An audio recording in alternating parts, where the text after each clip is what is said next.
ಸಂಬಂಧಪಟ್ಟಂತೆ ಕನ್ನಡಿಗರ ಒತ್ತಡಕ್ಕೆ ಬೈಯಪ್ಪನಹಳ್ಳಿ ಪೊಲೀಸರು ಮಂಡಿದ್ದಾರೆ. ಹಲ್ಲೆಗೆ ಒಳಗಾಗಿದ್ದಂತಹ ಯುವಕ ವಿಕಾಸ್ನನ್ನ ರಿಲೀಸ್ ಮಾಡಲಾಗಿದೆ, ಅದು ಕೂಡ ಸ್ಟೇಷನ್ ಬೇಲ್ ಮೇಲೆ.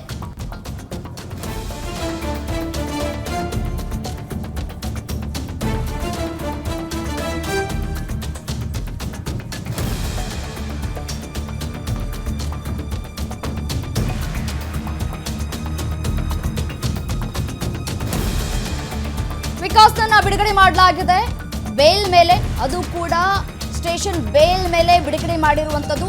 ಏಪ್ರಿಲ್ 24ರಂದು ವಿಚಾರಣೆಗೆ ಹಾಜರಾಗುವಂತೆ ಸೂಚನೆಯನ್ನ ಕೂಡ ಕೊಡಲಾಗಿದೆ. ಓಕೆ, ಈಗಾಗಲೇ ಸಾಕಷ್ಟು ಆಕ್ರೋಶಗಳು ಕೂಡ ವ್ಯಕ್ತವಾಗಿತ್ತು. ತನ್ನದಲ್ಲ ತಪ್ಪಿಗೆ ಆತನ ವಿರುದ್ಧ FIR ಕೂಡ ದಾಖಲಾಗಿತ್ತು. ವಿಕಾಸ್ಗೆ ಮನ ಬಂದಂತೆ ಹಲ್ಲೆಯನ್ನ ಕೂಡ ಮಾಡಲಾಗಿತ್ತು. ವಿಂಗ್ ಕಮಾಂಡರ್ ಮೇಲೆ ಕೇಸ್ ಯಾಕೆ ದಾಖಲಾಗಿಲ್ಲ ಅಂತ ಹೇಳಿ ಒಂದಷ್ಟು ಆಕ್ರೋಶಗಳು ಕೂಡ ವ್ಯಕ್ತವಾಯಿತು. ಇದೀಗ ಎಕ್ಸ್ ಖಾತೆಯಲ್ಲೂ ಕೂಡ ಪ್ರಶ್ನೆಗಳ ಸುರಿಮಳೆಯನ್ನ ಹಾಕ್ತಾ ಇದ್ದಾರೆ. ಇದಕ್ಕೆ ಕಮಿಷನರ್ ಬಿ ದಯಾನಂದ್ ಅವರು ಕೂಡ ಉತ್ತರವನ್ನ ಕೊಟ್ಟಿದ್ದಾರೆ. ತನಿಖೆ ನಡೀತಾ ಇದೆ, ತನಿಖೆ ಹಂತದಲ್ಲಿದೆ.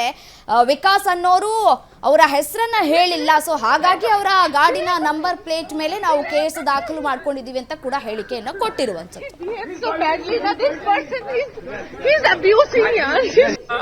ಸಿಸಿಟಿವಿ ಹಾಗೂ ಟಿವಿ, ನಮ್ಮ ಕರ್ನಾಟಕದ ಟಿವಿ ಪ್ಲಸ್ ಸಿಸಿಟಿವಿ ಎಲ್ಲರ ಒಂದು ಸಂಘಟಿತ ಹೋರಾಟದ ಮುಖಾಂತರ ಇವತ್ತು ಕನ್ನಡಿಗರಿಗೆ ನ್ಯಾಯ ಕೊಡಿಸುವಂಥ ಕೆಲಸವನ್ನು ನಾವು ಮಾಡಿದ್ದೀವಿ.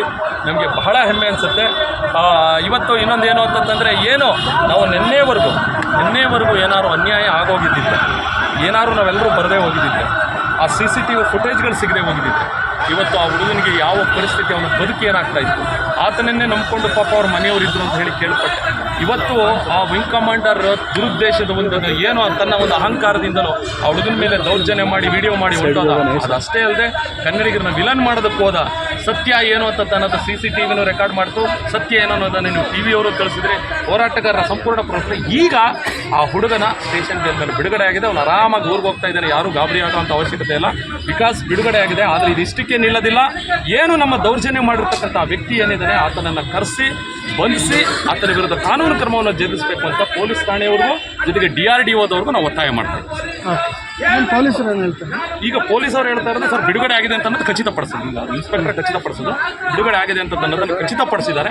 ಜೊತೆಗೆ ಇನ್ನೊಂದು, ಇದು ಅಷ್ಟಕ್ಕೆ ಸೀಮಿತ ಆಗಬಾರ್ದು. ಒಂದು ಸಂದೇಶವನ್ನು ಕೊಡಬೇಕು. ನಾವು ಯಾರು ಬೇಕಾದರೂ ದೌರ್ಜನ್ಯ ಮಾಡ್ಬಿಟ್ಟು ಹೊಡೆದ್ಬಿಟ್ಟು ನಮ್ಗೆ ಇಷ್ಟ ಬಂದಂಗೆ ಏನೋ ಹೇಳಿಕೆ ಕೊಟ್ಬಿಟ್ಟು ಹೊರಟೋದ್ರೆ ಯಾರು ಬರಲ್ಲ ಅನ್ಕೊಬಿಡಿ. ನೋಡಿ, ಒಬ್ಬ ಕನ್ನಡಿಗರ ವಿರುದ್ಧ ಕನ್ನಡಿಗನ ಪರವಾಗಿ ಇವತ್ತು ಇಡೀ ಕೋಟ್ಯಾಂತರ ಕನ್ನಡಿಗರು ನಿಂತ್ಕೊಂಡು ನಾಳೆ ದಿನ ಇದೇ ರೀತಿ ನಾವೆಲ್ಲರೂ ಜೊತೆಯಾಗಿ ಈ ಥರ ವಿಚಾರಗಳಲ್ಲಿ ಒಂದಾದರೆ ಯಾರೂ ಸಹ ನಮ್ಮನ್ನು ಏನು ಮಾಡೋದಕ್ಕಾಗೋದಿಲ್ಲ ಅಂತನೋ ಒಂದು ಸಂದೇಶವನ್ನು ಕೊಡ್ತೀವಿ. ಮತ್ತು ಯಾರು ಹೊರಗಳಿಂದ ಬಂದಿದ್ದಾರೆ, ನಾವು ಈ ರೀತಿ ಮಾಡಿದ್ರೆ ನಮ್ಮನ್ನು ಕನ್ನಡಿಗರು ಬಿಡಲ್ಲ ಅನ್ನೋ ಸಂದೇಶವನ್ನು ನಾವು ಕೊಡ್ತೀವಿ. ಆಮೇಲೆ ರಾಷ್ಟ್ರೀಯ ಮಾಧ್ಯಮಗಳು ದಯಮಾಡಿ ಒಂದಷ್ಟು ಸುದ್ದಿಗಳನ್ನ ನೀವು ಪ್ರಸಾರ ಮಾಡ್ಬೇಕಾದ್ರೆ ನಮ್ಮಲ್ಲಿ ಗೋಬೆ ಕೂರಿಸ್ಬೇಡಿ. ಎಲ್ಲ ಪ್ರೀತಿಯುಳ್ಳ ಜನ ಇಲ್ಲಿ ಇರ್ತಕ್ಕಂಥವ್ರು. ನಮ್ಮನ್ನು ದಯವಿಟ್ಟು ನೀವು ಕೆಟ್ಟದಾಗಿ ಬಿಂಬಿಸುವಂಥ ಕೆಲಸವನ್ನು ನೀವು ಮಾಡಬೇಡಿ. ಒಟ್ಟಾರೆ ಸರ್